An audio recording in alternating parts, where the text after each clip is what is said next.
고린도전서 마지막 장 함께 읽었습니다.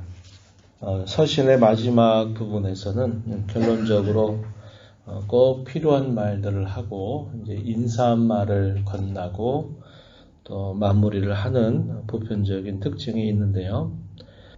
우리가 읽은 이 내용들은 여러 가지의 짤막짤막한 내용들이 모아져 있습니다.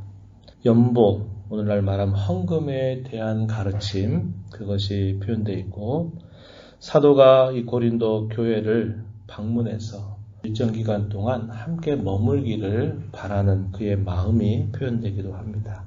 자신이 아끼고 귀하게 여기는 동역자를 또 그곳에 보내서 교회를 돌보려고 하는 그런 사도의 뜻이 표현이 되어 있고요. 또 아시아의 여러 있는 교회들이 그들을 문안하고 그들을 격려하고 후원하는 그런 인사말들을 전하고 이제 마지막 기원을 하면서 이 서신을 마무리하게 됩니다. 이러한 내용들을 우리가 살펴보면요. 구구절절히 그 말 속에 흐르고 있는 분명한 내용이 있다는 겁니다. 그 내용이 뭐냐? 주님을 향한 사랑, 성도를 향한 사랑, 혹은 교회를 향한 사랑, 이것이 아주 잘 배어 있다라는 것을 볼 수 있습니다. 우리가 함께 읽은 1절로부터 4절 말씀에서는 연보, 소위 헌금에 대한 교훈을 주고 있습니다.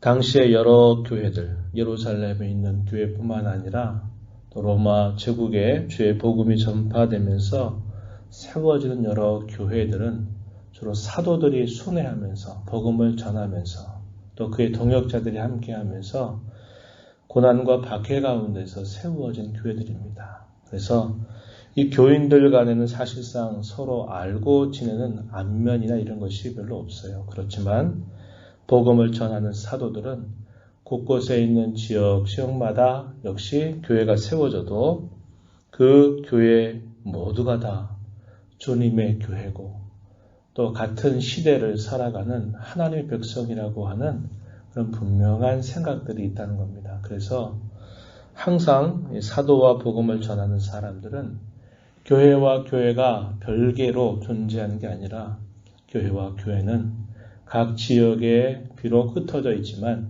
주님 안에서 모두가 한 형제 한 자매라고 하는 의식을 가지고 있었던 것이죠. 그래서 예루살렘 교회가 고난으로 인해서 특별한 또 기근이나 어려움을 인해서 문제가 생기고 또 그곳에 있는 성도들의 형편이 어려워지게 되면 이 사도들과 복음의 동역자들은 그 이방에 있는 교회들이 이 예루살렘 교회에 빚을 진 마음을 갖고 또 형제 사랑의 마음을 가지고 자신들이 또 헌금을 모아서 그 헌금을 전달해 주는 일을 자연스럽게 생각했다고 하는 겁니다. 오늘날 우리 한국교회가 가지고 있는 큰 문제 중에 하나는 교회당이 너무나 많다 보니까 교회와 교회 간에 경쟁이 있고 그 교회가 경쟁하는 것을 마땅한 것처럼 여기면서 잘 되는 것을 별로 좋아하지 않는 정도까지 가버린 겁니다. 이것은 사도들이 갖고 있는 마음, 또 우리 신앙에 앞선 좋은 신앙의 모범을 보인 이들에게 있어서는 대단히 낯선 것입니다. 오늘 우리가 읽은 앞부분의 내용도 갈라디아 교회들에게 바울 사도가 복음 전하면서 여러분들이 어려움에 처해있는 교회를 함께 도왔으면 좋겠다. 이렇게 하면서 연보에 대해서 명령을 했습니다. 그리고서는 이 고린도 교인들을 향해서도 비록 교회가 여러 가지 어려움이 있을지라도 어려움을 당해 있는 그러한 형제들을 향한 나눔을 명령을 하게 되는데 그 준비하는 태도에 대해서 이렇게 가르쳐 줍니다. 2절 말씀에 매주 첫날에 너희 각 사람이 수입에 따라 모아두어서 내가 갈 때에 연보를 하지 않게 하라. 무슨 말일까요? 각 사람이 수입에 따라 하나님께서 자신들에게 주신 그 수입에 비례해서 모아두라는 겁니다. 매주 첫날, 주일을 말합니다. 주일마다 모아두라는 거예요. 그러나 어떤 자세를 하는 겁니까? 하나님께서 내게 주신 것에 비례해서 내게 주신 것이 적다면 그 가운데서 내게 주신 것이 많다면 그 많은 것에 비례해서 그것을 매 주일마다 모아두라는 겁니다. 준비해서 드리는 자세를 잘 가르쳐 주고요. 그저 거칠게 하듯이 그냥 살짝 얹어주듯 그렇게 하지 말고 하나님께서 자신들에게 각자 주신 그 수입에 비례해서 준비하라고 하는 겁니다. 사도가 갔을 때 갑작스럽게 전혀 준비 없이 주머니에 있는 거 빼가지고 연보하는 일이 없도록 해라. 하나님 앞에 드리는 이 연보 헌금은 그저 손에 잡힌 대로 주어진 대로 즉흥적으로 드리고 말 것이 아니라 그것은 잘 준비해서 하나님이 내게 주신 것들을 고려해서 드리는 자세를 가져야 된다. 이렇게 가르쳐 줍니다. 그런데 그 연보 헌금에 대해서 3절에 보면 뭐라고 표현하냐면 너희의 은혜라 이렇게 표현합니다. 너희의 은혜를 예루살렘으로 가지고 가게 한다. 이 은혜란 말은 다른 말로 선물을 뜻하는 말입니다. 그런데 어디에 근거할까요? 하나님께 대한 하나님으로부터 받은 은혜, 그 은혜에 대한 감사, 그것으로 표현되어야 한다고 하는 겁니다. 남들에게 보이고자 하는 그런 태도와 마음이 아니라 하나님께서 베풀어 주신 그분의 은혜, 그분의 사랑에 대한 감사를 가지고 또 형제 사랑의 마음을 갖고 그것을 준비할 것을 이야기하는 겁니다. 그래서 은혜라고 하는 말로 표현하고 있다는 것이 좀 특별하다라는 것을 우리가 알게 됩니다. 더 큰 주님의 교회를 향한 사랑입니다. 우리가 사도신경에서 고백하는 것처럼 거룩한 공교회, 주님을 구주로 고백하는 모든 신자들은 한 형제요, 한 자매요, 한 가족이라고 하는 의식이 있어요. 오늘 한국교회 이 개교회주의에 대한 생각들 이런 것들이 굉장한 장애가 되는데 우리도 할 수 있는 대로 항상 더 큰 주님의 교회를 생각하는 자세를 갖는 것입니다. 이것이 주님을 향한 사랑이고 주의 교회를 향한 사랑의 모습이다. 이렇게 표현해 주고요. 사도가 방문하고자 하는 계획을 이야기합니다. 바울 사도는 이 고린도 교회를 향한 편지, 이 고린도 전서를 어디에서 쓰고 있느냐면 에베소라고 하는 지역에서 쓰고 있습니다. 그곳에 복음을 전하고 있는 중에 이 고린도 교회가 처해져 있는 어려움을 듣고서는 급하게 성령의 인도하심을 따라 이 편지를 써서 보내게 되는데 사도는 빨리 그들을 만나고 싶어하는 간절한 마음을 갖고 있습니다. 에베소라고 하는 지역에 그가 있지만 그가 조만간에 마게도냐라고 하는 지역을 걸쳐서 이 고린도로 가고 싶어하는 그의 계획을 표현합니다. 그런데 고린도를 그냥 스쳐 지나가는 행로가 아니라 그곳에서 일정 기간 동안 그래서 겨울을 그곳에서 고린도 교인들과 함께 보내고자 하는 계획을 표현해 줍니다. 7절 중간에 보면요. 이렇게 말하죠. 만일 주께서 허락하시면 얼마 동안 너희와 함께 머물기를 바란다. 이렇게 표현합니다. 이 표현에 관해서는 여러 가지 성경의 표현들을 우리가 떠올릴 수 있죠. 주님이 기뻐하시면, 주님이 인도해 주시면, 주께서 선히 여겨주신다면 내가 여러분들과 함께 겨울을 보내고 싶다. 이렇게 말하는 겁니다. 왜 그럴까요? 고린도 교인들을 향한 사도의 사랑입니다. 교회가 어려움에 처해져 있다고 하는 문제를 우리가 쭉 살펴왔는데 그런 문제를 그들과 함께 있으면서 그 문제를 풀어가고 교회가 더 교회답게 세워지기를 바라는 간절한 마음이 방문하고자 하는 그의 계획 속에 표현되어 있다는 겁니다. 그럼에도 불구하고 그것도 하나님께서 허락하셔야만, 하나님이 기뻐하시고 하나님이 인도해 주셔야만, 주의 뜻이 있어야만 가능한 일이다라고 말하고 있는 겁니다. 주님은 우리의 길을 열기도 하시고 우리의 길을 때로는 닫기도 하시는 겁니다. 우리의 생각 넘어서 더 지혜로우신 하나님의 섭리 안에서 하나님은 우리의 계획을 따라서 인도해 가실 수도 있고 더 큰 하나님의 섭리 안에서 또 때로는 그 길을 막으실 수도 있다는 겁니다. 그 모든 주권이 오직 하나님께 달려있다는 것을 사도가 고백하면서 주님이 그렇게 해주시기를 나는 간절히 바라고 있다. 이런 마음을 표현해 주는 겁니다. 이것이 우리가 신앙생활하면서 늘 본받아야 할 신앙의 자세라는 것도 배웁니다. 우리가 아무리 계획할지라도 그 걸음을 인도하시는 분은 여호와 하나님이시다라고 가르쳐 줍니다. 우리가 어떤 일들을 하든지 간에 그 모든 일들이 아무리 선하고 좋은 것일지라도 늘 하나님께서 그것을 허락해 주신다면 하나님이 기뻐하셔야만 하나님이 그것을 이끌어 주셔야만 된다고 하는 겸손한 신앙의 자세를 가는 것입니다. 때로 그러한 계획들이 때로 다치는 일들이 있다 하더라도 그것 때문에 우리가 시험에 들거나 낭망하거나 절망할 일이 아니라 하나님께서 그 일들을 막으신다면 하나님이 또 다른 계획을 가지고 계시다는 것을 우리가 신뢰하면서 또 그분의 뜻을 구하는 자세를 갖는 것. 이게 우리의 올바른 신앙의 자세임을 잘 가르쳐 줍니다. 사도는 이렇게 표현하고 그 다음에는 자기가 가기 전에 디모데와 아볼로 그의 동역자를 그들에게 보내고자 하는 마음을 표현해 주었어요. 그래서 디모데를 그들에게 보낼 때 여러분들이 그를 두려움 가운데 있지 않도록 평안 가운데서 그에게 주어진 일들을 잘 하도록 도와주라 이렇게 권면을 합니다. 그리고 그가 좋은 소식을 가지고 돌아오기를 기다린다 이렇게 이야기하죠.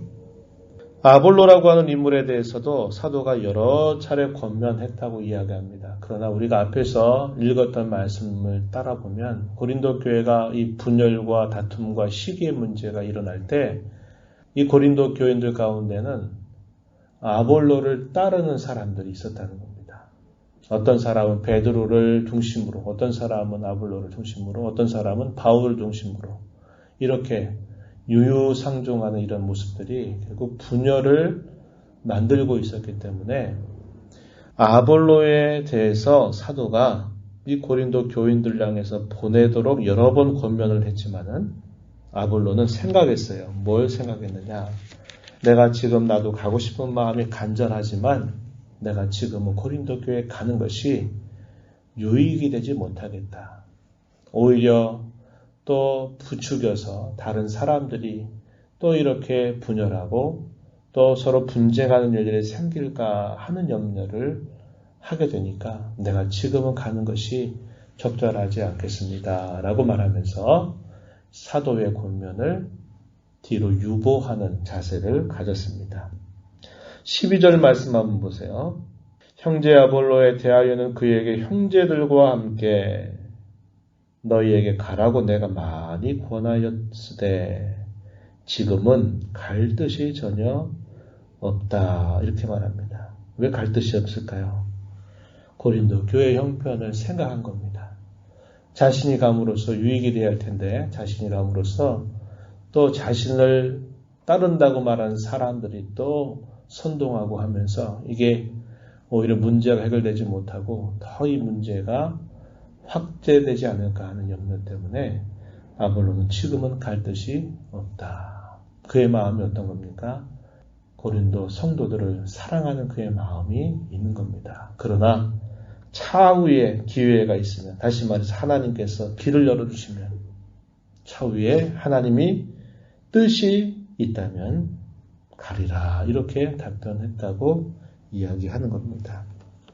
그리고 15절로부터 쭉 가면은 스데바나의 집에 대해서 또 부드나도 아가이고라고 하는 사람들을 소개하면서 이들은 참 모범적인 신앙을 잘하는 사람들, 고린도 교인들뿐만 아니라 사도의 마음을 시원하게 하는 그런 사람들이다. 이들을 좀 알아주도록 해라. 이렇게 권면해 줍니다. 그리고 19절 이하로 보면요.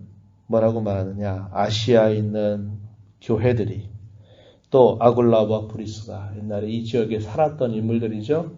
잘 아는 아주 신실한 믿음의 가정에 속해 있는 동역자들입니다. 이들이 다 여러분들을 격려하고 있다. 왜 격려합니까? 한 형제, 한 자매이기 때문에 이들을 향한 사랑이 아시아에 있는 여러 교회들이 여러분들을 사랑하고 있고 여러분들을 격려하고 있고 후원하고 있다. 믿음에 굳게 서서 흔들리지 말고 모든 일들을 행할 때마다 사랑 안에서 힘써 행하라 하는 그런 격려를 보내주는 것을 이야기해 줍니다. 13절 14절에 이렇게 말하죠. 한번 보시기 바랍니다. 깨어 믿음에 굳게 서서 남자답게 강건하라. 너희 모든 일을 사랑으로 행하라. 사도가 마지막으로 그들에게 간곡하게 부탁하는 부탁의 말입니다. 깨어 믿음에 굳게 서서 남자답게 강건하라. 고린도 교회들이 교회가 안고 있었던 많은 문제들 앞에서 다루었습니다. 그러한 다룬 문제들에 대해서 깨어 있어라. 남자답게 강건해서 그 가르침을 잘 이행해서 교회가 더욱 든든히 세워져 갈 것을 촉구하는 것입니다. 그리고 우리가 앞에서 계속 강조받았던 것처럼 교회 가운데 행하는 모든 사역이나 은사나 모든 직분을 행하는 일들에 있어서 가장 중요한 자세는 덕을 세우는 것인데 그 덕을 세우는 중요한 원리가 뭐냐? 모든 일을 할 때마다 사랑으로 행해야 된다. 주님을 향한 사랑, 성도를 향한 사랑으로 행할 때 그것이 참으로 교회를 유익되게 하고 성도를 유익되게 한다. 이렇게 이야기하고 있는 겁니다. 우리가 이런 말씀들을 쭉 보면서 초대에 말씀드렸던 것처럼 확인하는 건 뭡니까? 주님을 향한 사랑, 또 성도들을 향한 사랑이 구구절절히 면면에 흐르고 있다는 것을 우리가 알게 되는 것입니다. 저와 여러분도 마찬가지입니다. 주께로부터 받는 그 사랑을 늘 기억하면서 우리도 교회를 향한 사랑, 교회를 향한 사랑이 건물에 대한 사랑을 말하는 게 아닙니다. 성도를 향한 사랑입니다. 내 옆에 있는 성도 모두를 향한 사랑입니다.